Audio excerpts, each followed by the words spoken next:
Саламатсыңар, урматтуу депутаттар. Кворум бар. Комитеттин жыйынын баштасак болот. Күн тартибинде бүгүн 8 маселе экен. 9 маселе экен, ар кандай маселелерди кошкондо. Күн тартиби боюнча алымча беримчелер жокпу? Жок болсо, анда бүгүнкү күн тартибин колго коем, добуш берип коюңуздар. Ким? Бардыгы макул, каршы жок. Анда биринчи маселеге өтө беребиз. Биринчи маселе 2022 жылдын 24 мартында Москва шаарында кол коюлган, 2014 жылдын 29 майындагы Евразия экономикалык биримдиги жөнүндө келишимге Евразия экономикалык комиссиясынын жана Евразия экономикалык бирлигинин сотунун Россия Федерациясынын жарандары болуп саналган кызмат адамдары жана кызматкерлеринин пенсиясын камсыздоо бөлүгүндө өзгөртүүлөрдү киргизүү тууралуу протоколду ратификациялоо жөнүндө Кыргыз Республикасынын мыйзамы министрлер кабинети караштуу социалдык фонддун төрагасынын орун басары Жуматаева Гүлнура Муратовна, сөз сизге берилет. Бияка чыгыңыз.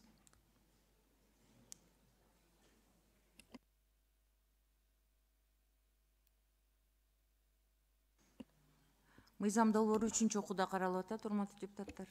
Урматтуу Чолпон Алыевна, урматтуу комитеттин мүчөлөрү, алдыңыздарга 2022 жылдын 24 мартында Москва шаарында кол коюлган Россия Федерациясынын жарандары болуп саналган Евразия экономикалык комиссиясынын жана Евразия экономикалык бирлигинин сотунун кызмат адамдарын жана кызматкерлерин пенсиялык камсыздоо бөлүгүндө 2014 жылдын 29 майындагы Евразия экономикалык бирлиги жөнүндө келишимге өзгөртүүлөрдү киргизүү тууралуу протоколду ратификациялоо жөнүндө мыйзам долбоору киргизилип жатат. Кыскача айтып кетсем, азыркы учурда 2014 жылдын 29 майында Евразия экономикалык бирлиги жөнүндө келишимдин 32 тиркемесинин 53 пунктуна ылайык Россия Федерациясынын жарандары болуп саналган, федералдык мамлекеттик жарандык кызмат орундарын ээлеген, мамлекеттик жарандык кызматта 15 жылдан кем эмес стажы бар Евразия экономикалык комиссиясынын жана Евразия экономикалык бирлигинин сотунун кызмат адамдары жана кызматкерлери Россия Федерациясынын мыйзамдарында каралган тартипте дайындалуучу иштеген жылдар үчүн пенсия алууга укуктуу. Бирок 2017 жылдын 1 январынан баштап бул стаж Россия Федерациясынын мыйзамдарына ылайык 15 жылдан 20 жылга чейин этап менен жеткирилүү каралган. Бул протокол менен мамлекеттик кызматындагы камсыздандыруу стажын узартуу тууралуу өзгөртүүлөр эске албастан иштеген жылдар үчүн пенсия алуу укугу белгиленет. Башкача айтканда, аталган категорияда адамдарга иштеген жылдар үчүн пенсия 2016 жылдын 31 декабрына карата Россия Федерациясынын мыйзамдарынын ченемдерине ылайык чектелиши керек. Мындан тышкары комиссияда жана бирликтин сотунда кызмат ордун ээлөөгө талап кылган 12 айдан 3 жылга чейин көбөйүлүп атат. Талап жалпысынан айта кетсек, бул протокол Кыргыз Республикасынын жарандарын пенсия менен камсыз кылууга таасирин тийгизбейт. Ал Россия Федерациясынын жарандары болуп саналган мамлекеттик кызматчылардын пенсиялык укуктарын гана жөнгө салып келет. Кыскача маалымат, сурооңуздар болсо жооп берейин. Урматтуу депутаттар, суроолор барбы? Суроолор жок. Мыйзам долбоору 3-окууда каралып атат. Анда эмесе мыйзам долбоору 3-окууга жактырылсын жана Кыргыз Республикасынын Жогорку Кеңешине 3-окууга кабыл алууга сунушталсын. Добушка коем, добуш бериңиздер. Рахмат. Күн тартибиндеги экинчи маселе 2022 жылдын 19 апрелинде Москва шаарында кол коюлган, 2015 жылдын 8 майында кол коюлган, 2014 жылдын 29 майында Евразиялык экономикалык бирлиги жөнүндө келишимге Кыргыз Республикасынын кошулуусуна байланыштуу 2014 жылдын 29 майындагы Евразия экономикалык бирлиги жөнүндө келишимдин Евразия экономикалык бирлигинин укугуна кирген айрым эл аралык келишимдер жана Евразия экономикалык бирлигинин органдарынын актыларынын Кыргыз Республикасы тарабынан колдонушу боюнча шарттар жана өткөл жоболор тууралуу протоколду өзгөртүүлөр киргизүү жөнүндө протоколдун ратификациялоо тууралуу Кыргыз Республикасынын мыйзам долбоору демилгечи министрлер кабинети экономика жана коммерция министринин орун басары Сейитов Чоро Сейитовичте. Рахмат. Үчүнчү окууда каралып атат мыйзам.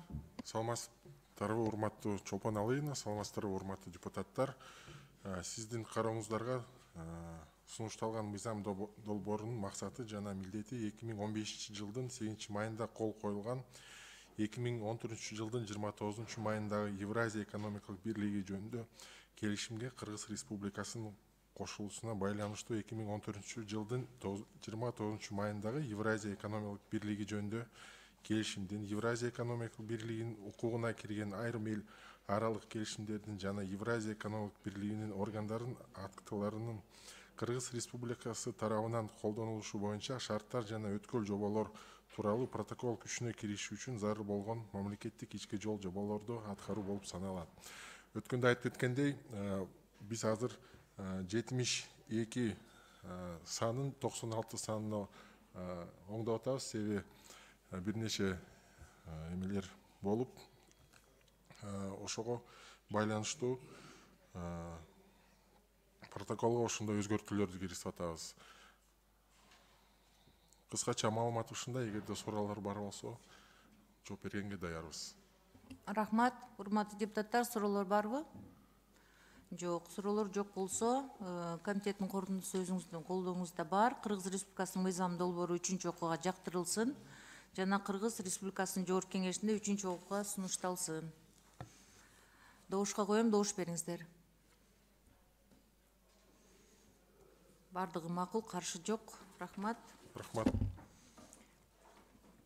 3-чү маселе 2021 жылдын 15 октябрында кол коюлган көзү карандысыз мамлекеттердин шериктештерине катышкан мамлекеттердин кылмыш жолу менен алынган кирешелерди легалдаштыруу, адалдоо, терроризмди каржылоо жана массалык кыргын салуучу курал таратууну каржылоо жана каршы аракеттер жөнүндө келишим ратификациялоо тууралуу Кыргыз Республикасынын мыйзам долбоору демилгечи министрлер кабинети. Баяндамачы Татиков Руслан Сатылгановичтин ордуна Календаров Улукбек Ибраимович. Сөз сизде. Мыйзам долбоору 2-нчи окууда каралып атат. Урматтуу депутаттар, урматтуу Чолпон Алыевна, аталган мыйзам долбоору 2021 жылдын 15 октябрында кол коюлган көз карандысыз мамлекеттер шериктешине катышкан мамлекеттердин кылмыш жолу менен алынган кирешелерди легалдаштырууга, адалдоого, терроризмди каржылоого жана массалык кыргын салуучу куралды таратууну каржылоого каршы аракеттенүү жөнүндө келишим. Бул келишим долбоору кирешелерди адалдоого жана терроризмди каржылоого каршы аракеттенүүнүн базасын өркүндөтүү максатында шериктештикке мүчө мамлекеттердин финансылык чалгындоо бөлүмдөрүнүн структураларынын жетекчилеринин кеңеши тарабынан демилделенген. Сунушталган өзгөртүүлөр акчаны адалдоого каршы финансылык чара иштеп чыгуу тобунун учурдагы сунуштамаларын эске алуу менен терминологиялык аныктамаларды актуалдаштырууга багытталган. Баса белгилеп айта турган болсок, бенефициардык менчик ээси, тоңдуруу, финансылык чалгындоо бөлүмү, массалык кыргын салуучу куралдарды жайылтууну каржылоо сыяктуу түшүнүктөр камтылган. Кирешелерди адалдоодо жана терроризмди каржылоого каршы күрөшүүнүн эл аралык негиздерин өнүктүрүүгө байланыштуу өзгөртүүлөр киргизилди. Келишимдин колдонулуш массалык кыргын салуучу куралды таркатууну каржылоого каршы аракеттенүү боюнча системасы кеңейтилди.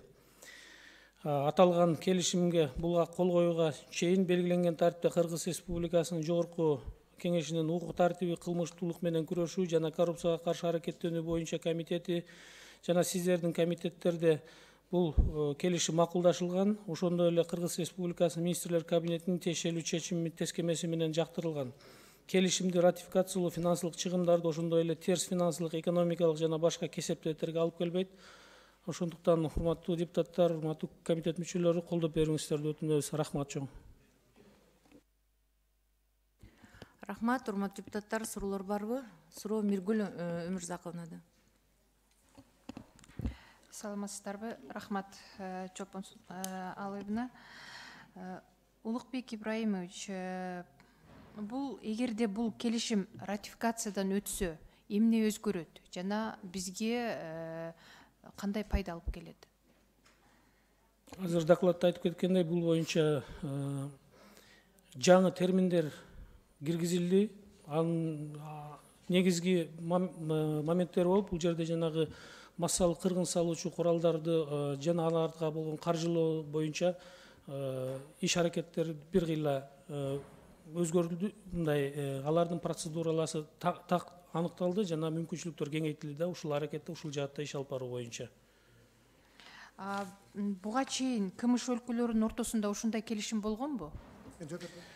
Мындай келишим болгон, бирок бүгүнкү күндө азыр мындан да тагыраак жооп бергендиги үчүн мен айтып кеткендей, жанагы ушул СНГ мамлекеттеринин ушул жааттагы түзүмдөрүнүн жетекчилеринин кеңешинде кабыл алынган болгондуктан биздин финансылык чалгындоо кызматынын жетекчиси азыр тагыраак жооп берип койсо, уруксат болсо. Рахмат. Канат Тургунбеков, финансылык чалгындоо кызматынын төрагасы. Ушундай эле келишим 2007 жылкы келишим иштеп атат.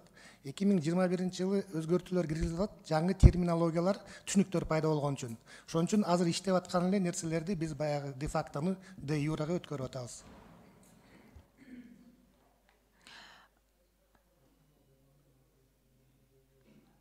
Ушундай эле келишим, мисалы үчүн Бириккен Араб Эмираты менен түзүлгөнбү? Эки тараптуу договорлорду ушул тармактагы эки тараптуу договорлорду биз көп мамлекеттер менен түзүп келатабыз.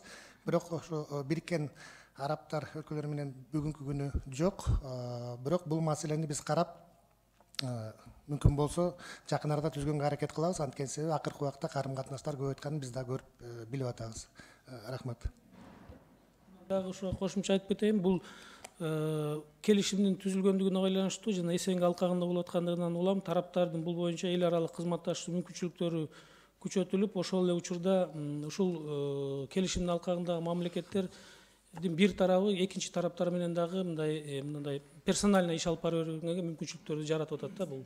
Эгерде ошол СНГ мамлекеттерге кирген ушул келишимдеги мамлекеттер менен өзүнчө эки тараптуу дагы иштерди алып барганга мүмкүнчүлүк түзүп берет. Рахмат.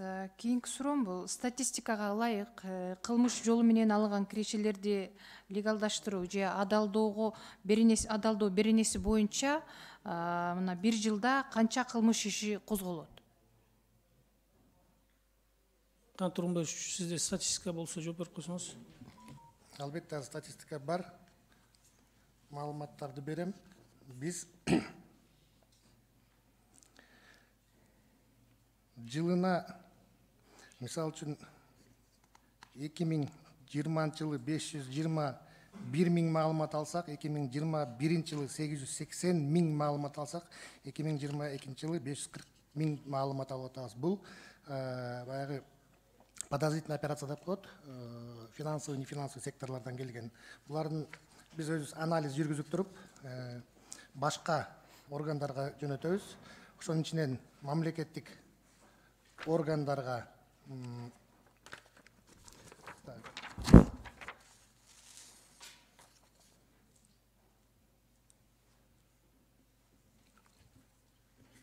жүз 11 маалымат жөнөтүлгөн.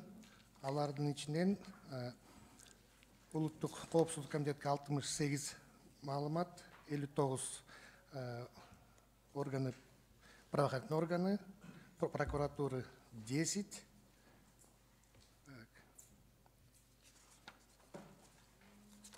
Булардын ичинен козголгон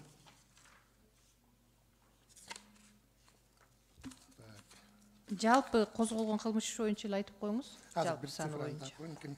Биз баягы козголгон иштин артынан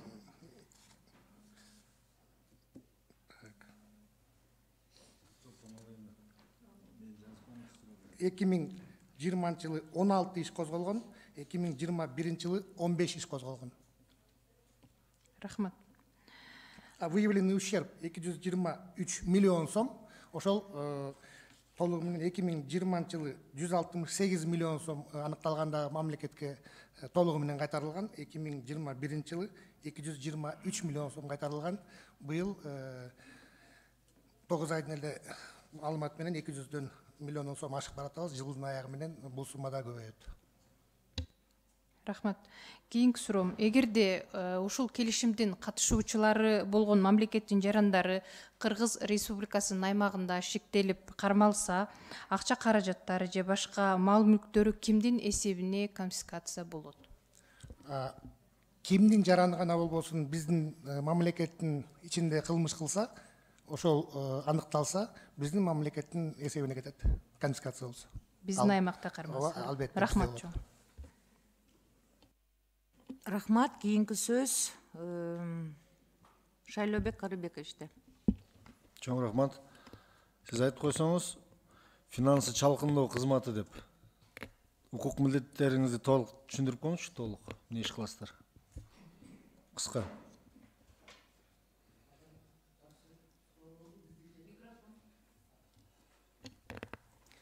Бизде укук толук биздин Качан ачылып калдыңар силер? Финпол жоюлбады беле? Финанс чалгындоо деп кайсыл министрликке карап атасыздар? жок. Кандай иштерди кыласыздар силер? Шайлообек Карыбекович, биз 2006 жылы президенттин указы менен түзүлгөн кызмат, бул финансылык чалгындоо кызматы. Финансылык чалгындоо кызматы көп жыл президенттин алдында болгон кызмат болчу өзүнчө. Кийин барып өкмөт алдында кызмат болду. Бүгүнкү күнү акыркы оптимизациянын негизинде финансылык чалгындоо кызматы финансы министрлигинин астындагы кызмат. Бул гражданский Ашыкча эле орган эмеспи бул? жок, бул ашыкча орган эмес, анткени себеби Эмне иш кылып атасыздар азыр? Укук милдеттериңизди айтсаңыз кыскача, убакыт албай. биздин милдеттер 3 милдетиңизди айтып бериңизчи конкретно. эң негизгиси террористтик жана экстремисттик ишти каржылоого, массалык кыргын салуу куралды таратуу, каржылоо жана кылмыштуу кирештерди легалдаштырууга каршы аракеттенүү үчүн алдын алуу чараларды жүргүзүү. Экинчи, биздики өзүнүн эле атындай да противодействие легализации отмывания доходов, полученных преступным путем. Биз финансылык органдардан маалымат алабыз, сообщение о подозрительных операциях деп коет, СПО. Ошону анализ жүргүзөбүз. Ошол жерде терроризмди каржылоо признактары барбы Силер жокпу? Сирияга барып иштешиңер керек экен да. Жок, жерде иштеп атабыз, ошо Сириядагылар. Штатыңарда канча адам иштейсиздер? Штатта болгону 38 кызматкер. 38 кызматтар. Канча бюджет бөлүнөт силерге? 26 миллион сом жылына болгону. А биз бир 300 миллион тегерегин таза киреше жылдап келебиз. Мынау Баткенден өткөндө мешоктоп табып алган долларларды силер кармадыңарбы? Жок, Шайлообек Карыбекович, биз Силер мынау пирамидалар менен да күрөшөсүңөрбү? Мына үй салабыз деп качып кеткендер, бүт азыр шаарыбызда адамдарды алдап кеткендерди силер күрөшөсүңөрбү? Финансылык чалгындоо деп атасыздар. Түшүнбөй калдым силер.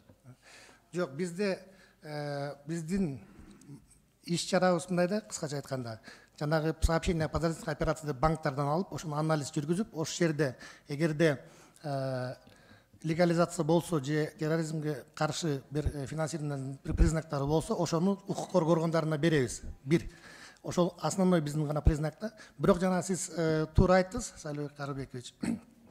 Азыркы пирамидалар менен биз өз ыктыярыбыз менен уже бир жылдын артында алкагында күрөшүүнү толугу менен баштадык.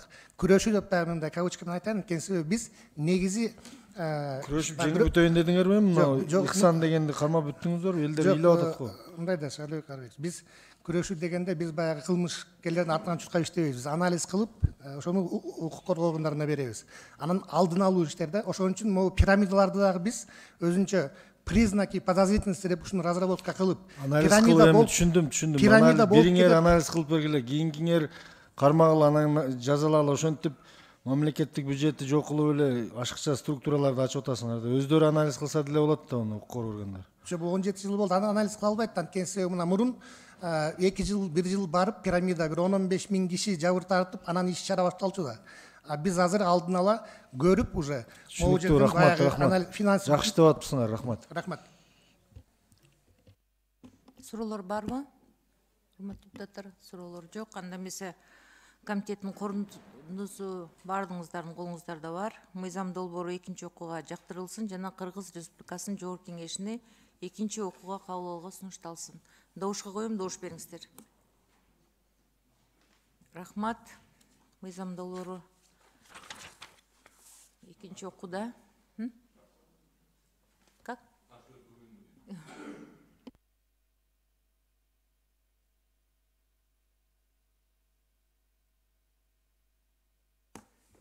Анда жети за Чыңгыз Азаматовичтин добушу Нилуфар Экужанында, бир каршы Эрулан өттү. Кийинки маселе күн тартибиндеги урматтуу депутаттар, 2021 жылдын 8 апрелинде Бишкек шаарында кол коюлган Кыргыз Республикасынын өкмөтү менен Венгрия өкмөтүнүн ортосундагы жүргүнчүлөрдү жана жүктөрдү эл аралык автомобилдик ташуулар жөнүндө макулдашууну ратификациялоо тууралуу Кыргыз Республикасынын мыйзам долбоору демилгечи Министрлер комитети транспорт жана коммуникациялар министринин орун басары Досалиев Акуналы Атамурдаевичте. Сөз сизде.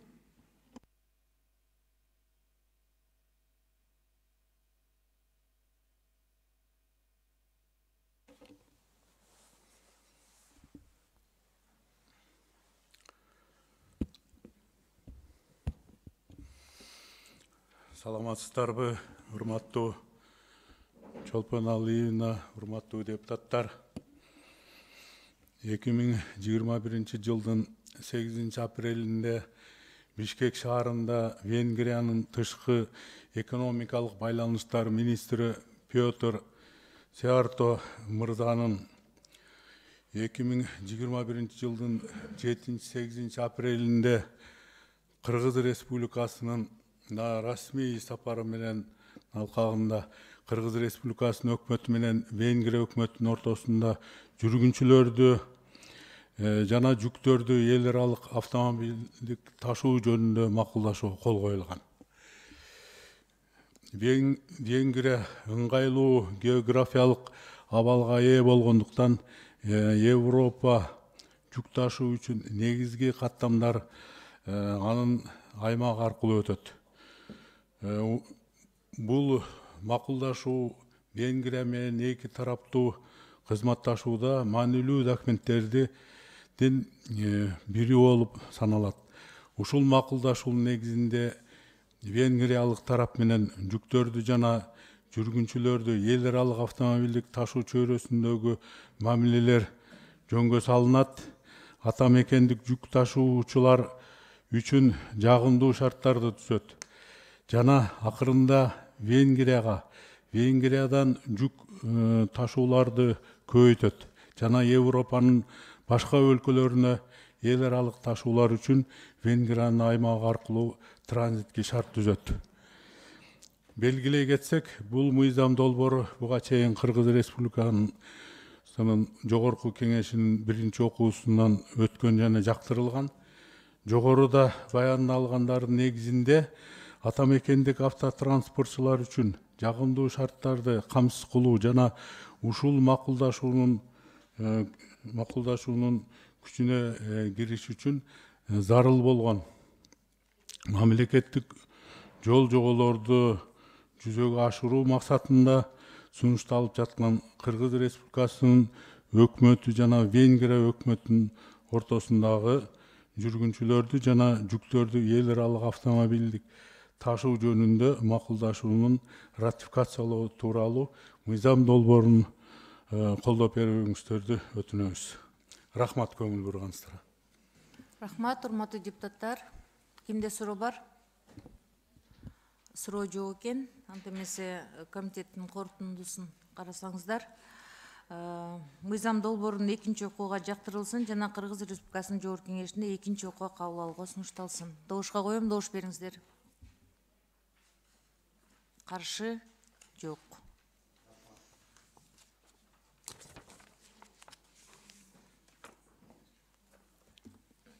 Кийинки маселе күн тартибиндеги согуштун куралдуу күчтөрүнүн ардагерлери жана оруктагы эмгекчилер жөнүндө Кыргыз Республикасынын мыйзамына өзгөртүү киргизүү тууралуу Кыргыз Республикасынын мыйзам долбоору демилгечи Министрлер кабинети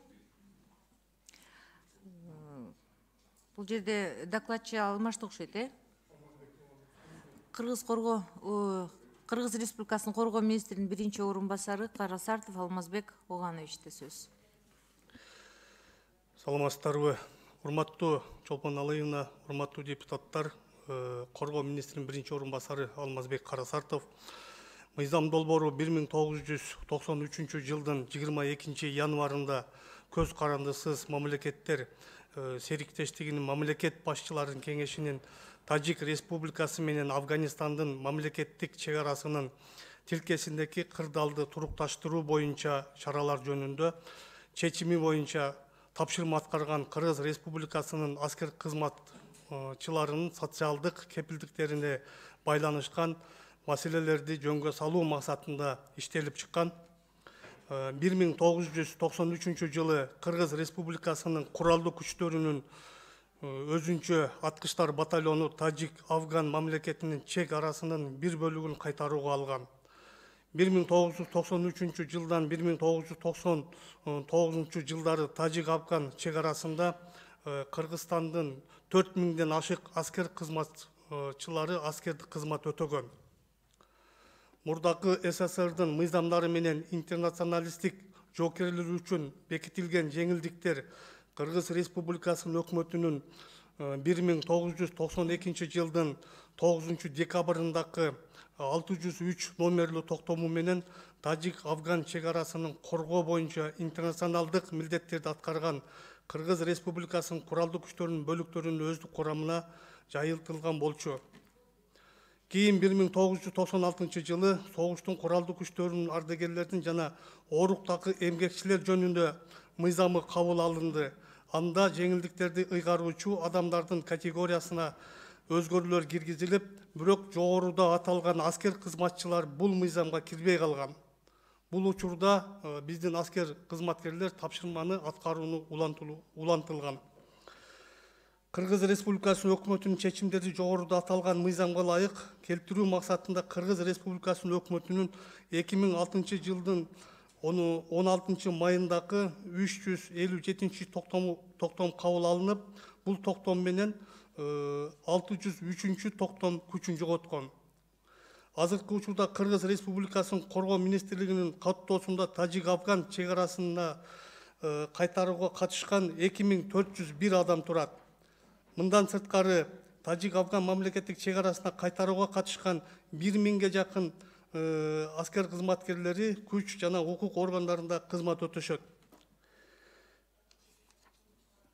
Тажик Афган чек арасында тапшырмаларды аткарган жоокерлердин коомдук бирикмеси, ошондой эле Кыргыз Республикасынын жогорку кеңешинин депутаттары алардын статусун согуштун куралдуу күчтөрдүн ардагерлери жана ооруктагы эмгекчилер жөнүндө Кыргыз Республикасынын мыйзамына өзгөрүүлөрдү киргизүү менен ошол өзгөрүүлөрдү сиздерди колдоп беришиңиздерди өтүнөбүз. Рахмат, баяндама бүттү. Суроо Шайлобек Каныбековичте. Рахмат, урматтуу Чолпон Алыевна. Менин суроом буну колдоп беребиз. Бирок кошумча мына Коргоо министринин орун басарымын деп атпайбы, биринчи ошого суроо берейин деп аткам. Бүгүнкү күндө мына военкоматтар, аскерге кабыл алуу кандай болуп жатат? Мына аскерде кызмат өтөгөндөр боюнча мага каттар келди да, ал жерде жазып атат, биз ата-энелер ошол балдарыбызга барып туруп бир күн алар менен чогуу калсак, ошондо дейт ата-энелерге бир жылда бир кезек келет экен деп сунуш берип атат. Анан эми ушул аскерде жүрүп мындай жан бергендер бар да бүгүнкү күндө. Ошолор дедовщинанын күчтүү болуп аткандан болуп атабы же кандай жетишсиздиктерден болуп атабы? Себебин айтып бере аласызбы? Бүгүнкү күндөгү аскер абалыбыздын.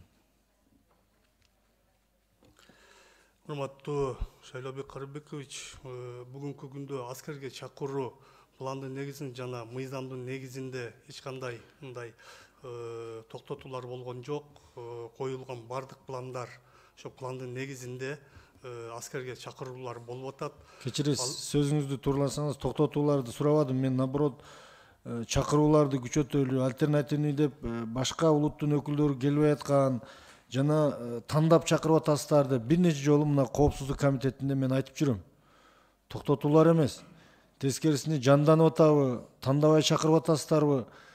Же депутаттын, министрдин балдары барбай, бүт эле кетменчинин балдарын чакырып атасыздарбы деген майында айтып атам. Военкомат боюнча. Ал боюнча тилекке каршы мына сиз айткандай көрүнүштөр жок эмес бар. Ал боюнча кыскартуу боюнча жумуштарды алып барып атабыз. Ал эми мыйзамга ылайыктуу ар бир жаранга биз өздөрүнө укуктарына ылайык мүмкүнчүлүктөрдү берип атабыз. Үй бүлөлүк шартына байланыштуу альтернативдик кызматка келип атат. Ал эми анык аскер кызматына келип атат. Бул боюнча биз жумуштарды улантып атабыз. Демек, мурунга караганда жанданды десек болот, туурабы? Туура айтасыз. Асынып алуулар, атылып алуулар эмне үчүн көбөйүп атат аскерлердин арасында? Эми статистикага токтолуп келсек, азыр биздин маалымат боюнча мурдакы 5-10 жылга караганда ушундай тез көрүнүштөр мына азаюу болуп атат. Урматтуу кимсиз, полковниксизби? Полковник. Урматтуу полковник, сиз статистика 10 жылдын мурунду эмне кыласыз? Мына жакынкы жылдарда эле мына ата-энелер ыйлап атпайбы? Ошол жөнүндө айтсаңыз, бир адам болсо дагы статистика да эмне кыласыз? Статистика азайды, нормально болуп атат деген ол туура эмес. Эмне тамак аштан кыйналып атышабы, кийим кечектенби же так мындай айтып койсоңуз? Биздин анализдин негизинде тамак аштан жана кыйынчылыктар болгон жок, кийимден кыйынчылыктар болгон жок. Эми бул жерде биз токтоло кетсек, ошол аскерге чейинки даярдыктарда да болуп атабы деп эсептейм, мектептерде. Психологиялык жактан даяр эмес болуп атышып турганда, туурабы? Андан кийин мына биз бардык ушул терс көрүнүштөргө токтоло кетсек, бул баягы толук эмес үй бүлөлөрдөн болуп атат да. Ошондуктан мына психологиялык туруктуулугу жактан дагы болуп атабы деп эсептеп атабыз. Бул боюнча биз жумуштарды күчөтүүдө алып барып атабыз. Ийгилик, биз өткөндө бюджет каралып атканда дагы айтканбыз, быйыл кыргыз аскери менен кыргыз маданият спортуна көңүл бурулуш керек 23-кө деп. Ийгиликтерди каалайбыз.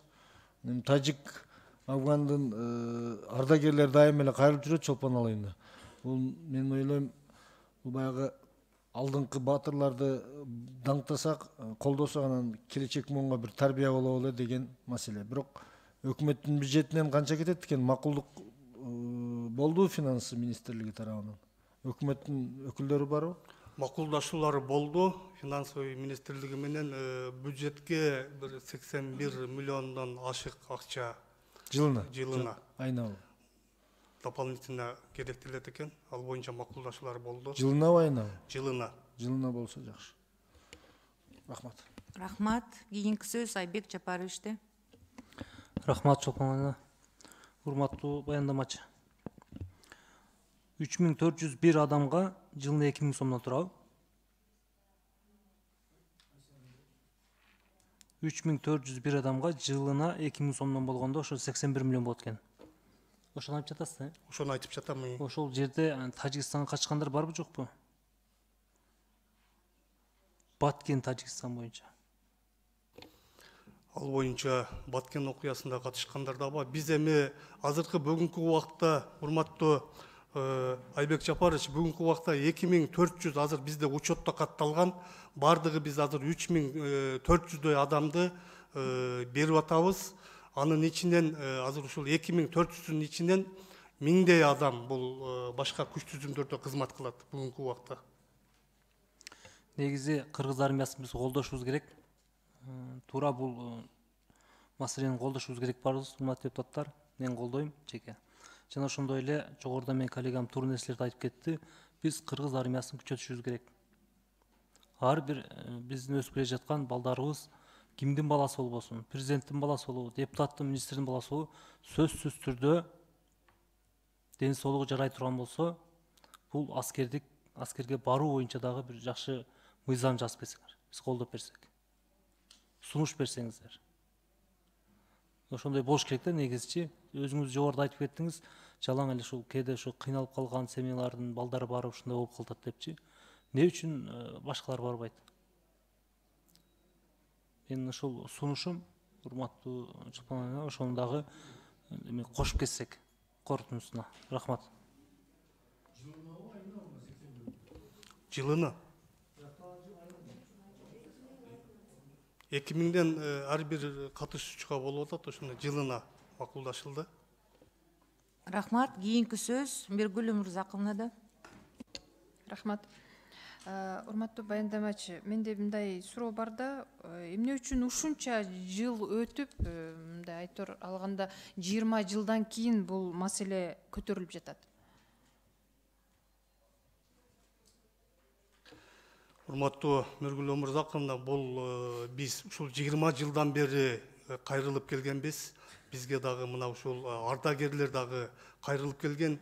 Эми бюджеттин тартыштыгына байланыштуу деп Министерство финансов макулдашуудан өтпөй, мен ойлоп атам, ушу бүгүнкү күнгө келип ушул вопрос чечилип атат да. Биз башта эле кайрылганбыз. 20 жыл мурун кайрылганбыз. 20 жылда бүгүн чечилип атса, анда чоң утук экен, биз колдойбуз биринчиден. Андан сизге учурдан пайдаланып дагы бир суроо берип өтөйүн деп атам да. Жалпы жыйында кайрылган элем Баткен областы боюнча Лейлек районунда мына контракттык негизде аскер кызматын өтөөгө биздин жарандар кечээки Тажикстан менен болгон окуядан кийин көпчүлүгү өздөрүнүн ошол арыздарын берип жаткандыгы боюнча кайрылганда, бирок ошондо кабыл алууда аябай татаалдыктар жаралган. Текшерүүлөр Баткенге жөнөтүп, Ошко жөнөтүп, билесиздер, азыркы күндө биздин лейлектиктерге Баткен Ошко барып келүү өзгөчө мындайча айтканда ыңгайсыз жана татаалдык жаратат да. Ушуну чечип берүү боюнча кайрылган элем. Анан мобилдүү адистерди Разаков шаарына, Лейлек районуна алып келип, ошол жерден кабыл алуу жүргүзсөңүздөр деп. Ушул маселе кандай чечилди? Миргүл Өмүрзаковна, сиздин сурооңуз аскер кызматына кабыл алуудагы аскер кызматкерлер боюнча болобу, тактап алсам? Контракттык негизде. Контрактниктер боюнча. Эми бүгүнкү күндө контрактниктерди кабыл алуу боюнча эч кандай маселе жок. Бардыгы эле ошол кайрылуу болгон жарандардын бардыгын эле военкомат аркылуу чакырылып, ошол тиешелүү аскер бөлүктөргө жеткирилүү уюштурулууда. Жок, ошол кабыл алууда кыйынчылык болуп атат. Адистерге сиздер Баткенге, Ошко жөнөтүп атпайсыздарбы? Лейлектиктердичи.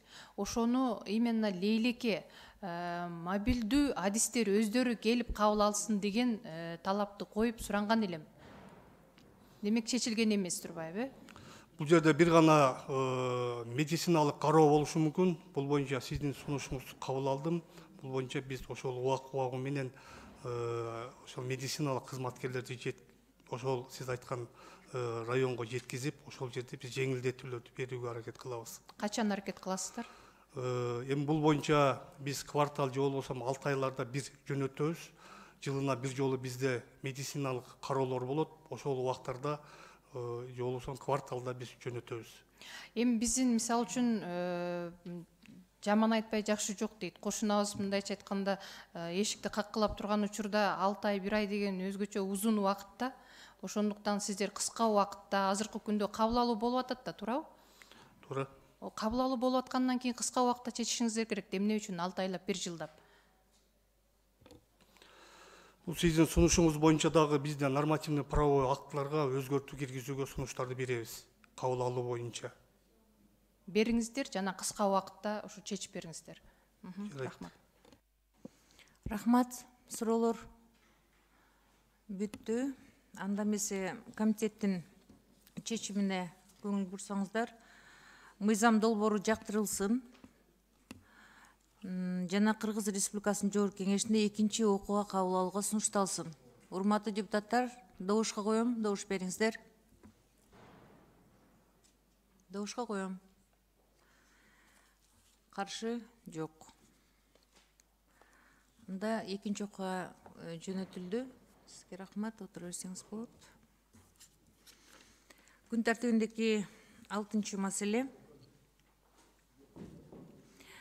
2022 жылдын 1 апрелинде Ош шаарында кол коюлган Кыргыз Республикасынын Министрлер Кабинети менен Өзбекстан Республикасынын өкмөтүнүн ортосундагы Өзбекстан Республикасы тарабынан Бабур атындагы Ош мамлекеттик академиялык өзбек музыкалык драма театрынын имаратын реконструкциялоо жана жабдуу боюнча иш жүргүзүү жөнүндө макулдашууну ратификациялоо тууралуу Кыргыз Республикасынын мыйзам долбоору, демилгечи министрлер кабинети, маданият, маалымат, спорт жана жаштар саясаты боюнча министрликтин биринчи орун басары же орун басарыбы?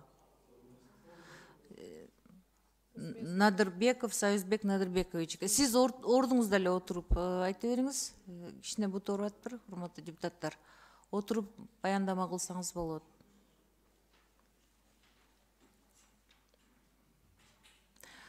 Мыйзам долбоору биринчи окууда каралып атат, урматтуу депутаттар.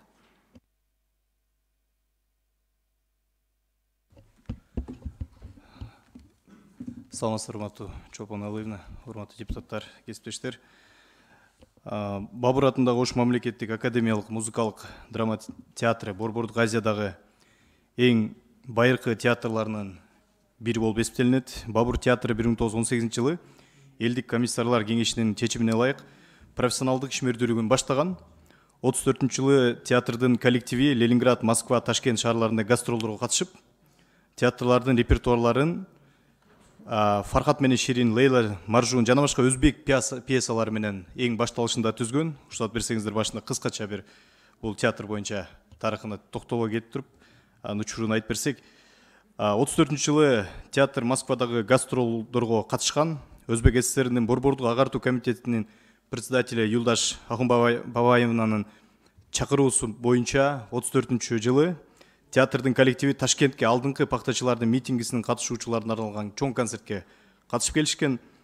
Уркуя той алдындагы машакат, сүйүү, жаз жана шайтан спектакльдер үчүн 78 жылы СССР элдеринин театралдык искусствосунун жана драматургиясынын бүткүл союздук 2-чи фестивалынын жыйынтыгы боюнча театр СССРдин Маданият министрлигинин, СССР Жазуучулар союзунун жана СССР Маданият кызматкерлеринин профсоюзунун Борбордук комитетинин ардак грамотасы менен сыйланган. 70-80 жылдары театр СССРдин театралдык зоок мекемелеринин бүткүл союздук кароо сынагында 3 жолу 2-чи жана 3-чү орундарды ээлеп СССРдин Маданият министрлигинин Өзбек жана Кыргыз СССР жогорку советтеринин ардак грамоталары менен сыйланган. 90 жылы театрдын 60 жылдык мааракеси белгиленген. Кыргызстандын жогорку жетекчилигинин жана Өзбекстан Республикасынын маданият жана искусство ишмерлеринин катышуусунда чоң салтанаттар өткөрүлдү. 92 жылы Ош Өзбек театры Бабур атындагы Ош Өзбек музыкалуу драма театры болуп өзгөрүлгөн. Кыргыз Республикасынын театралдык искусствосунун өнүктүрүүгө кошкон зор салымын эске алып, 2004 жылы Бабур атындагы Ош облустук Өзбек музыкалык драма театрына академик деген статусу берилген. 2006 жылы Кыргыз Республикасынын Маданият, маалымат министрлигинин чечими менен театрга мамлекеттик театр статусу берилген. Мына коллектив өзүнүн түзүлгөн жылдарына өзбек, орус, тажик, кыргыз жана башка дүйнөлүк классиктердин эң популярдуу чыгармаларында ошондой эле дүйнө элдеринин азыркы драматургиясында кайра каралып, 600дөн ашык чоң спектакльдер коюлган. Бүгүнкү күндө Ош облустук Бабур театрында Ош мамлекеттик өзбек музыкалуу драма театрынын чыгармачылык потенциалы абдан зор. Кыргызстандын 3 эл артисти, 12 эмгек сиңирген артисти бар. Кыргыз Республикасы менен Өзбекстан Республикасынын ортосундагы эки тараптуу кызматташуунун деңгээлинде маданиятты жана искусствону мындан ары өнүктүрүү үчүн 2022 жылдын 31 мартында 169 өкмөттөр аралык макулдашуу түзүлүп, ага ылайык Кыргыз Республикасы менен Өзбек Республикасынын ортосундагы эки тараптуу кызматташтыктын деңгээлинде маданият жана искусство реконструкциялоо жана оңдоо иштери башталган. Ош облустук Бабур атындагы Ош мамлекеттик өзбек музыкалуу драма театры Өзбекстан Республикасынын номер 12-чи трест жоопкерчилиги чектелген коому менен 21 жылдын 3 сентябрында жалпы реконструкциялоо иштери башталды. Мына азыркы учурда бул куруп түзөө иштери 80%га бүтүп калды. Негизи эле бул 31 августка чейин оңдоп түзөө иштери жыйынтыктала турган планда бар болчу, бирок эки премьер-министрдин жолугушуусунан соң кошумча курулуш иштери курулуу чечими кабыл алынып, бул Өзбек маданий борбору кошумча курула турган болуп, ошонун жыйынтыгы менен бир аз мөөнөтү узарып кетти. Мына бул жылдын 2022 жылдын аягында буюрса жыйынтыктап ачылуу алдында турат. жалпы бул иш чара реконструкцияга каржылоонун алдын ала суммасы Өзбек тараынын республикасынын бөлүнгөн. Бул жалпы 10 миллион ақш долларын түздү. Жалпы Бабур театры боюнча биздин маалыматыбыз. Рахмат, урматтуу депутаттар. Суроолор барбы? Шалибек Арбекович. Рахмат, Чолпон Алыйна. Сиз эми бул Маданият министрлигинин орун басары болуп атасызбы? Ооба. Суроолорго жооп бере бересиз, Маданият министри келсе жакшы болот эле да? Биз Убактысы жок бекен? министр башка жолугушууда болуп калып, бул тармакты тейлеген министрдин орун басары азыр социалдык комитет менен түштүк региондо болгондуктан мен келип ордуна маалымат берип Спорттон келип калдыңыз, э? Мен жаштар саясаты боюнча. Жаштар саясатынан. Драмды түшүнө бересиз. 10 миллион акча Өзбекстан тараптан бөлүндү, 10 миллион доллар. Ооба.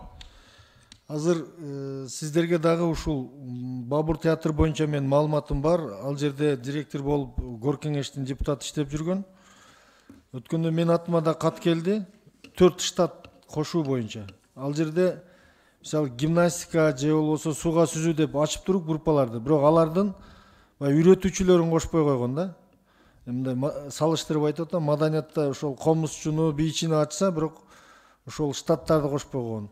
Ушул боюнча Маданият министриге кат кетти эле, чечилди ушул. Шалибек Арбекович, биз уруксат берсеңиз, буну тактап туруп, мен сизге билбейсиз, бирок келип аласыз да комитеткечи. Кандай бул 2 ай болду уже. Биз тактап сизге маалымат берип коелу. Бүгүн тактап беребиз. Кат жүзүнө берип коюңуз анда, э? Анан эми бул сиздин максатыңыз буну быйыл бүтүрүш керек болуп атабы реконструкциясын? Сураганыңыз. Ооба, 80% негизли бардыгы бүтүп калды. Көп моменттери бүтүп калды. Мына сахна иштери, звукотехнология, светотехнология мына ушулар гана калды да. А калгандары мына көбүн эсе бүтүп калды, жыйынтыкталып баратат. Биз Маданиятты колдойбуз, Чолпон Алыйна. Спортту колдойбуз, бирок Маданият министри же орун басар келип жүрсүн өзүчө. Рахмат. Дагы суроолор барбы? Адахам Кимсанбаевичте сөз. Мен сүйлөбөй эле коеюн деген, урматтуу кесиптештер, сүйлөгөндөн пайда жок. Бирок чыдабай кететкенсиң, баары бир чыдабай кетесиң. Биздин жогорку кеңешке бул авир алып келбейт, бүткөн ишти алып келип туруп ратификация жасаш. Бул иш башталганга чейин келиш керек. Бул иш ушундай баштаган атабыз, кандай дейсиңер, ушундай ниетибиз бар деп келиш керек. Баарын бүтүрүп койдук, жакында лентасын кыркабыз деп бизге келбеш керек, айланайындар. Мен түшүнбөйм, таптакыр түшүнбөйм, ушундай мамилени эмнеге алып келет бизге дейм да, ушу жогорку кеңеш кайда кетмегелиңер дегендей кылып алып келет. Мына азыр ратификацияга деп алып келип атат. Декабрда ишке берсек деп атабыз дейт. Демек биздин макулдук жок эле, ратификациясы жок эле, иштердин баары бүтүптүр да. Бүткөн ишке биздин кандай тиешебиз бар, ошол суроого жооп берип койсо? Жооп бериңиз, Союзбек Надырбекович.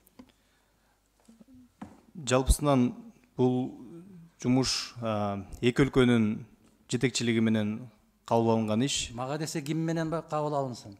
Эреже деген эреже. Экөө кабыл алса, биз жогорку кеңешти жок эле жасай бербейсиңер. Эмне келдиңер бизге ратификация кылып берилүүгө? Азыр келүүдөн эмне максатыңар бар? Бүтүптүр да, баары бир бүтүптүр, иштердин баары бүтүптүр, келишимди өзүңөр түзүпсүңөр. Акча бөлүнүптүр, реконструкция болуптур. Декабрда салтанаттуу түрдө ачат экенсиңер, Шатыраш Атманкул чаап. Эмне кереги бар ага ратификация? Биз азыркы процесс боюнча айтып коелу дедик. Андан соң бул эрежеге ылайык ратификацияны өткөрүү маселеси көтөрүлүп атат. Ошон үчүн силерге маалымат бердик. Ким көтөрүп атат муну? Биздин министрлик кабинети, биздин министрлик.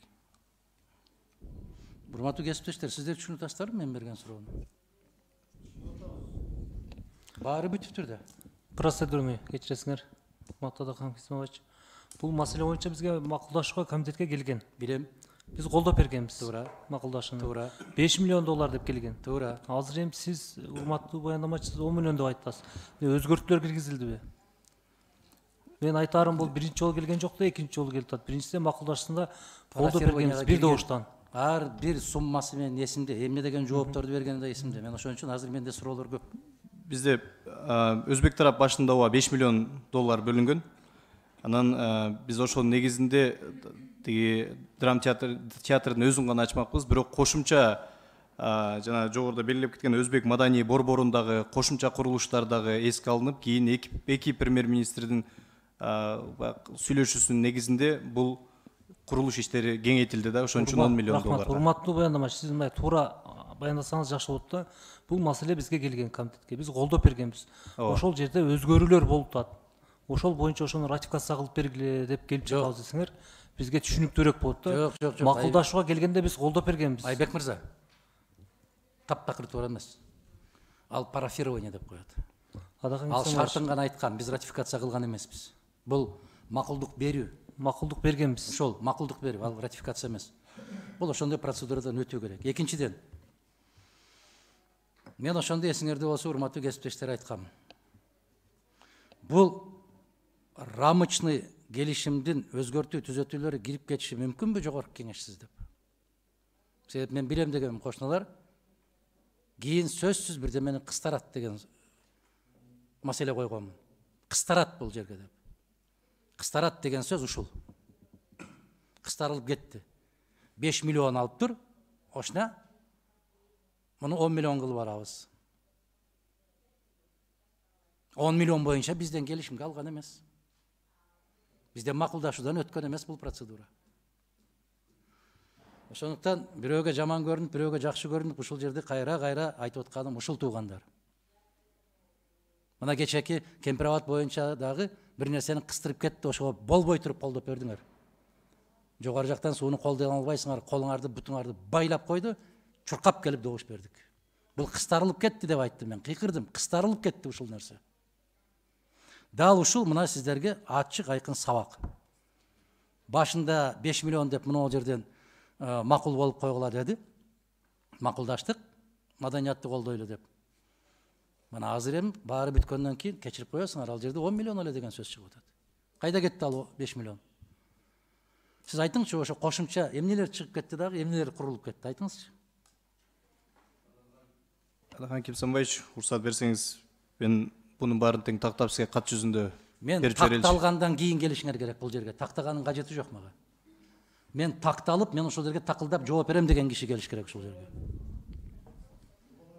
Сиз билбейсиз, анан билбегенден кийин мен сизди эч капа кылгым келбейт, жигиттер, туура түшүнгүлө. Бирок силер айтышыңар керек, айтканга эркиңер жетиш керек. Урматтуу министр мырза, мен спортту тейлейм. Мен театрга жумушум жок. Мен балетти түшүнбөйм, мен симфонияны түшүнбөйм. Мен күрөштү түшүнөм, мен штанганы түшүнөм, мен жеңил атлетиканы түшүнөм. Ошол жака жиберишиңер керек. Жиберсе эле келе бересиңер, туугандар. Балдар, андай болбойт да. Анан келип алып, могу жерде айткан эле кишини жаман көрө бересиңер. Айткан кишини душман көрө бересиңер. Жакшы эмес мына бул. Өтө жакшы эмес. Мен кийинки суроолорду бергим келип атты эле. Мына репертуарга кандай таасири тиет мунун? Туугандар, репертуарга кандай таасири тиет, билесиңерби ушуну? Ким аныктайт репертуарды? Союз мырза. Репертуарды көркөм кеңеш аныктайт. Кайсы жерде жазылган ошол?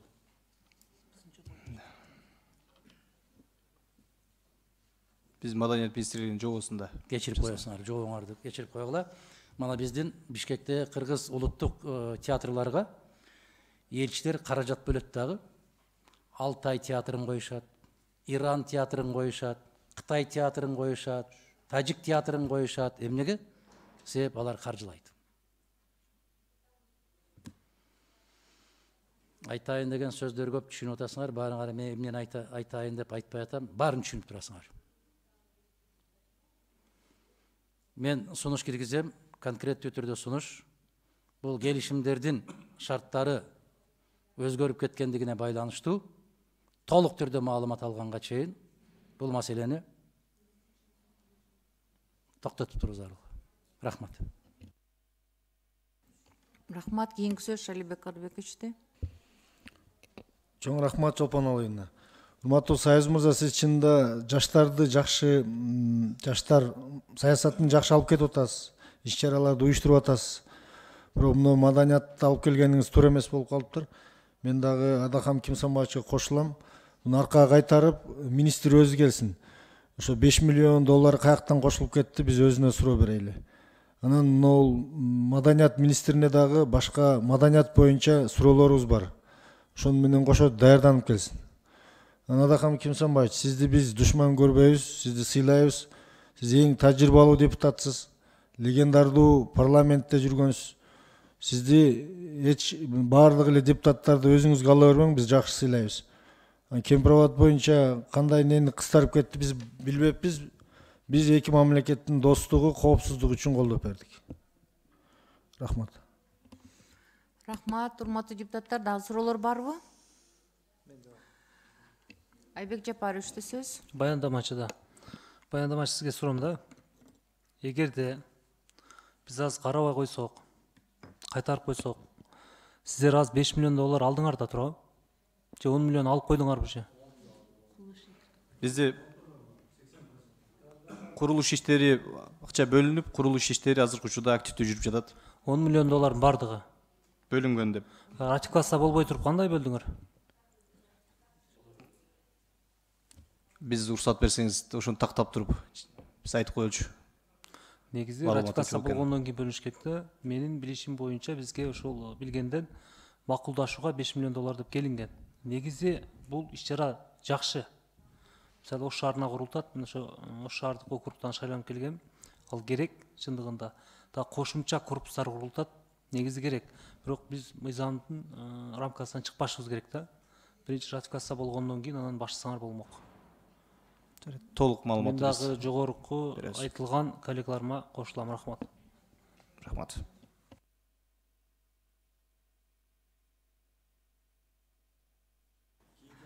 Урматтуу депутаттар, дагы суроолор барбы?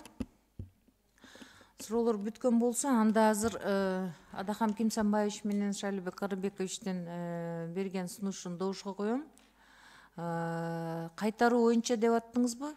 Токтоп коесузбу же кайтаруу боюнча же Мына жерде биздин кесиптештерибиз койгон суроолордун бүтүндөй баарына толук кандуу жооп алганга чейин. Кийинки жумада да даярдап берели, кийинки жумада карап берели. 2 жумадан кийин даярдап келели, ошондой карайлы. Бул деген урматтуу кесиптештер, 5 миллион доллар деген бул оюнчук эмес да. Бул оюнчук эмес.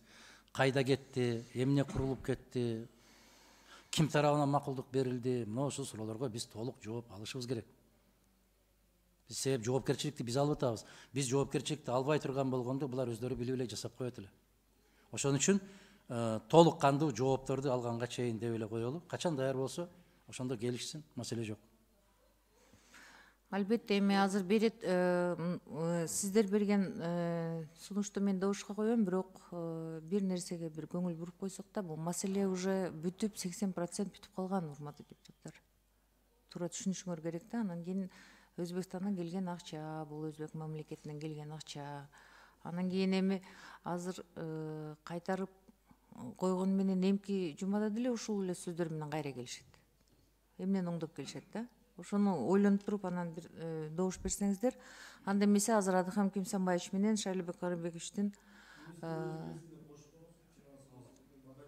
азыр эми неме өтсө мен ошентип айтабыз. Добушка коем, кайра кароо боюнча бүгүнкү күнү калтырып, артка жылдыруу боюнча. Ушундай да, Адахам Кимсанбаевич. Кийинки жумага чейин деп добушка коем, добуш бериңиздер. Макул. Биз каршыбыз, экөөбүз. Маселе өттү. Анда болсо кийинки жумада качан даяр болсоңор кайра келесиздер.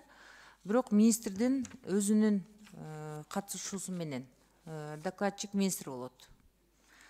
Рахмат, урматтуу депутаттар. Анда кийинки маселеге өтөбүз. Кийинки маселебиз КМШП Чыңгыз Айтматов атындагы акчалай сыйлыктын 2023 жылга бекитүү жөнүндө Кыргыз Республикасынын Жогорку Кеңешинин токтом долбоору. Бул жерде докладчы мен экенмин. Бул жерде суммасын 1 миллионго деп суммасын өзгөртүү боюнча токтом болуп атат. Урматтуу депутаттар, ушуну колдоп койсоңуздар жакшы болот эле. Башта Улукбек айтып койчу. Саламатсыздарбы, урматтуу депутаттар. Бул негизи Чыңгыз Айтматов атындагы акчалай сыйлыгы бир нече жолу өзгөрдү. Эң башында 30 000 доллар болчу, андан кийин 20 000 доллар, андан кийин 1 миллион сомго түшкөн. Азыркы учурда жакын арада өзбек тараптын кызматкери алган миллион сомду.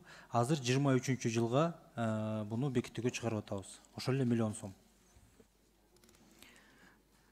Ызы чуу болгон баягы сыйлыкта билесиздер. Ошону азыр миллион доллар, миллион сом боюнча токтом долбоору Жогорку Кеңештин. Макул болсоңуздар добушка коеюн. Суроолор жок да, Анда добушка коем Жогорку Кеңештин токтом долбоорун. Добуш бериңиздер. Ким макул? Каршы жок. Кийинки маселе Кыргыз Республикасынын Жогорку Кеңешинин айрым токтомдоруна өзгөртүүлөр киргизүү жөнүндө Кыргыз Республикасынын Жогорку Кеңешинин токтом долбоору. Бул маселе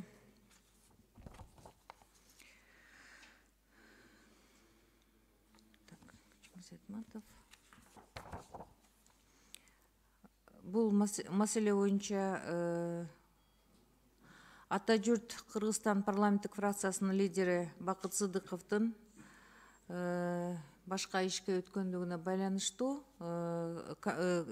комитеттен чыгуу боюнча. Улук. Парламенттик делегациядан бирөөнөн экинчисине алмашып атат. Ошол себепке байланыштуу каты бар, каттар баары тең сиздерге таратылган. Ошол негизинде токтом долбоору сиздердин сунушуңуздарга таратылды. Эч кимде эме жок да, каршылык жок да бул боюнча. Анда добушка коем токтом долбоорун. Ким макул? Каршы жок. Рахмат. Бул жерде ар кандай маселелерге келдик, урматтуу депутаттар. Бул жерде өзүңүздөр бир карап койсоңуздар, ошо ар түрдүү маселелер боюнча. Нурлан Азыгалиевдин сунушу бар экен. Корея Республикасынын жараны Кыргыз Республикасындагы не дейт? Хиппокрестер деген коомдук кайрымдуулук фондунун уюштуруучусу Ли Хужванды Ардак грамота боюнча. Мына эмне өтүп кеттиби? Эл аралык иштер коргоо биздин комитетке тиешелүү. Евро биримдик Кыргызстан парламенттик кызматташтыгынын 15-чи комитети өтүп кеттиби бул маселе? Кийинкиси болсо керек. Ар кандайларга өтүп кеткенден, ар кандай өз негиз аягында да. Бул кандай долбоор сунушталыптыр?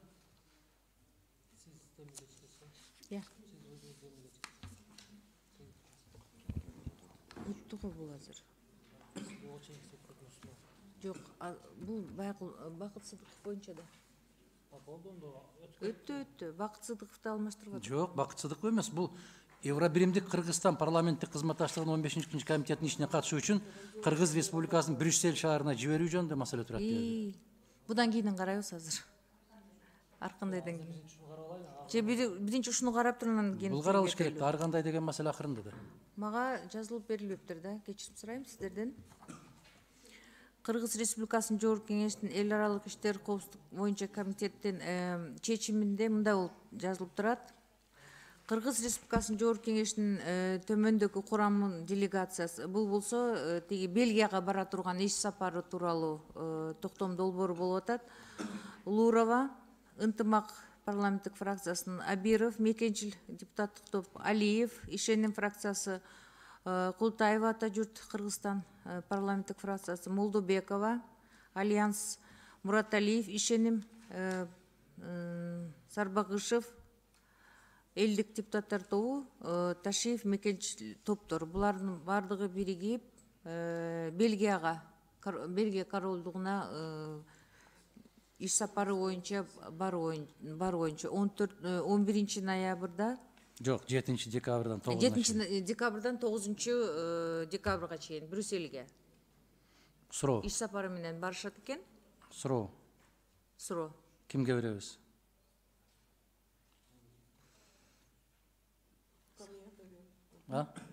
Вам?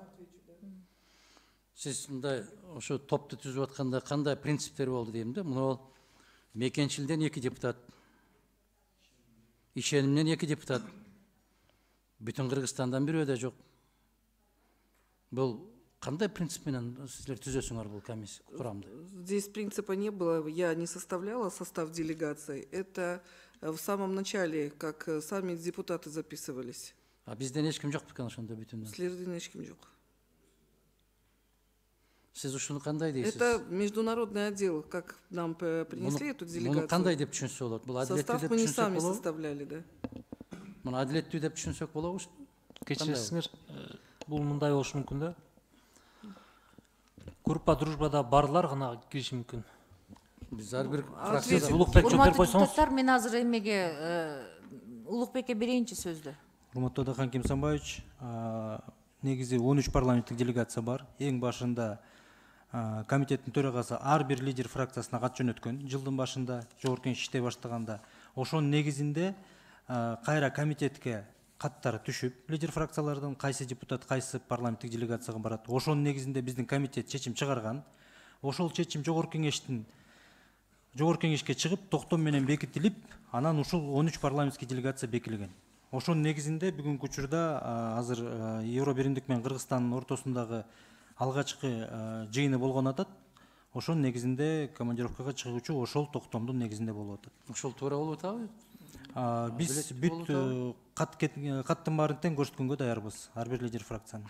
Даяр эмес. Жигиттер, силер биринчи кезекте иштөө принцибин карашыңар керек. Принципти караш керек. Эмне үчүн комитеттерге киргенде бир комитетке бир фракциядан 2ден ашык болбосун деп киргизебиз дагы. Момундай кызматташуу боюнча делегацияларды алмашканда андай чектөө жок. Эмне үчүн андай? Эгерде фракциялар өздөрү ушул катышпайбыз деп баш тарткан болсо, ал башка маселе. Адахан Кемсанбаевич, жобосу бар өзүнүн, ал жобосунда жазылып турат. Бир депутат, бир эле парламенттик делегацияда мүчө боло алат деп. Ал эми ал жобого өзгөртүү киргизүү бул сиздердин колуңуздарда турат. Ал жобого сунуштарды берип өзгөртүүгө биз бөлүм тилекке каршы алмаштыра албайбыз. Бирок жобосунда турат. Бир депутат, бир эле парламенттик делегацияда болушу мүмкүн деген. Туура. Эми бул жакта кандай болуп калды? Ошонун негизинде бизге келген каттарды комитетке сиздердин карооңуздарга эле чыгарганбыз. Бул менимче мен канча чакырылыштан бери депутатта, жогорку кеңеште парламенттик делегациялардын курамын куроодо катышып жүргөн киши катарында бул принцип эч качан бузулган эмес, бүгүнкүдөй болуп. Бир фракциядан 2ден, бир фракциялардан эч ким жок деген нерсе болгон эмес. Башка мамлекеттен делегациялар келип атканда да көрөсүздөр. Жагабы, жакпайбы, оппозиция, позиция, нейтралбы, ким болбосун, ошолордун ар биринен бирден өкүл киргизилет. Бул өзүн өзү сыйлаган мамлекеттерде. Эми мен пикиримди айтып койдум, чечимди силер аласыздар. Каалагандай кылып, рахмат. Шалебек Карымбекович. Урматтуу Чолпон Алыйна, биздин комитеттин ушул жетекчилигин караш керек болот да. Бул адилетсиздик да. Эмнеге бир фракциядан 2ден депутат, анан бир парламенттеги фракциядан бирөө да кошулбай калат. Биринчиден. Экинчиден, Улукбек мырза, сиз өткөндө дагы бизди мына жерде кемпироват боюнча карап атканда бир депутат сүйлөп атат, мага дейт күн тартиби берилген жок, азыр берилди, 5 мүнөт болду деп. Калгандарына 3 күн мурун берип, эми аларга 5 мүнөт калганда берип калдыңызбы? Ушундай иштерде сизге аябай көп сөздөр тийип атат. Менин сунушум, эгер өзгөртүш керек болсо, бир депутатты кошуп коюш керек, ошондо адилеттүү болот.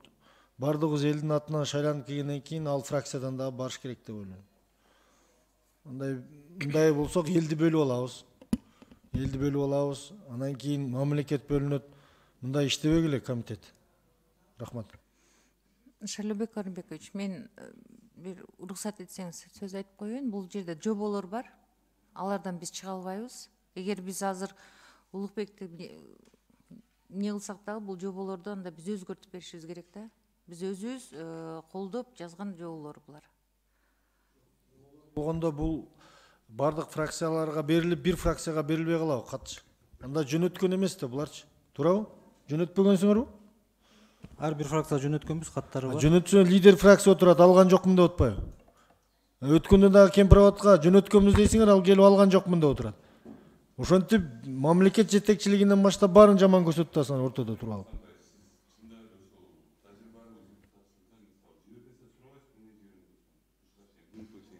Айдан кайсы жактан кандай кат келип атканын мен кайдан билем? Анан кийин азыр туруп айтып атпайсыз, кат берген эмескен билет экенсиз, мисалы. Мен азыр көрүп атпайм бул кагазды. Ошол жака делегацияларды, мисалы ошол ким көрдү ошол жака?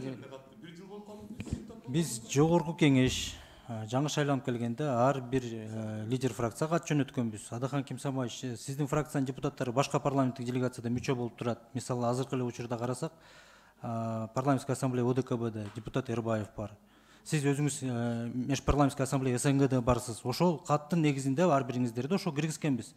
Бирок Чолпон Алыевна туура айтып кетти. Жобосу бар. Бир депутат бир эле парламенттик делегацияда деп. 13 парламенттик делегация бар. Эгерде жобо өзгөртүү киргизилсе, биз албетте аны оңдойбуз. Бул биринчисинен. Экинчисинен, урматтуу депутаттар, уруксат берсеңиздер, Шайлоо Карабекович, биз бүт депутаттарга Кемпироват боюнча дагы башкалар боюнча маалыматтарды убагында бергенбиз 3 күн мурда. Бирок кээ бир учурда консультанттар албай, анан депутаттар кечирээк алып калып материалдарды. Анан биз бүгүн алдык деп калып атат. Ал боюнча биз сүйлөшүп, бүт баарын түшүндүрүп койдук. Рахмат. Бага жөнөтпөйт. Миргүл Өмүрзаковна. Чолпон Алыевна, мындай сунушта тактык үчүн эгер Улукбек азыр мына эгер маалымат жанында болсо, ушу Евробиримдик Кыргызстанга кирген ар бир фракциянын мүчөлөрүн бир тактап окуп коебу. Бул жерге делегацияны эмес, ошол Евробиримдик мүчөлөрүн толук бойдон. Ошондо тактык чыгат да. Ошондо бүтүн Кыргызстандан барбы, жокпу, же болбосо башка дагы фракциядан кирбегендер барбы, ошондо билебиз да.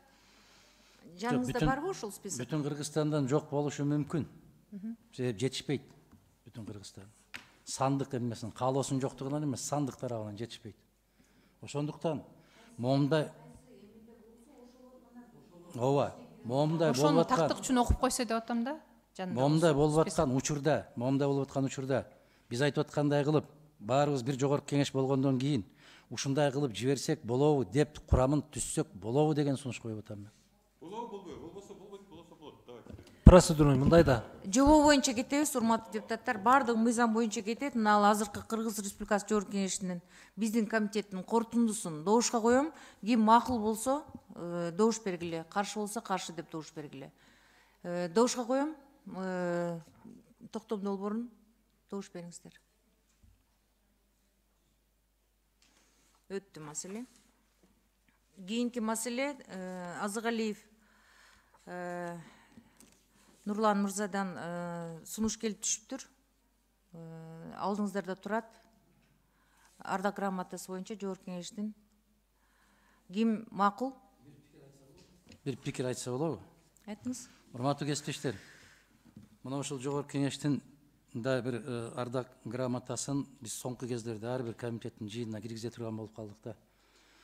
Башта ушул 5 жылдын ичинде 2 же 3 эле киши сыйланчу. Жогорку Кеңештин ардак грамотасы менен 2 эле 3 депутат 5 жылдын ичинде. Биз 1 жылдын ичинде канча кишилерге берип жүрүп атабыз да. Мына ушуга бир аз аяр мамиле кылсак да, себеби бул Жогорку Кеңештин ардак грамотасынын кадыр баркы жөнүндө сөз кетип баратат. Анан бул чет өлкөлүк кишилерди деле сыйлай берсек, башта биринчи президенттик мөөнөттүн мезгилинде ушундай болуп калды эле. 2 тонна буудай алып келсе деле медаль тагы берген да. Бул пикирим дагы бир жолу айтам, урматтуу кесиптештер. Мен ушул Жогорку Кеңештин ардак грамотасын бир кагазга айландырып албайлы деген гана чочулоо. Анан коллегабыз киргизип атыптыр дей турган болсо, мен эртең 5-өөн киргизип коюшум мүмкүн. Бүрсөгөнө дагы бир кесиптешибиз бир 4-өөн киргизиши мүмкүн. Ушуну менен ардак грамотасы жок кыргыз калбайт да бу жерде. Сунуш. Сунуш ушундайларды токтотолучу мен сунушум. ушул эми жукубанды мен билбесем ким экенин. Добушка коем да, бул эми уже сунуштамасы бул жерге келип комитеттин күн тартибинде турат.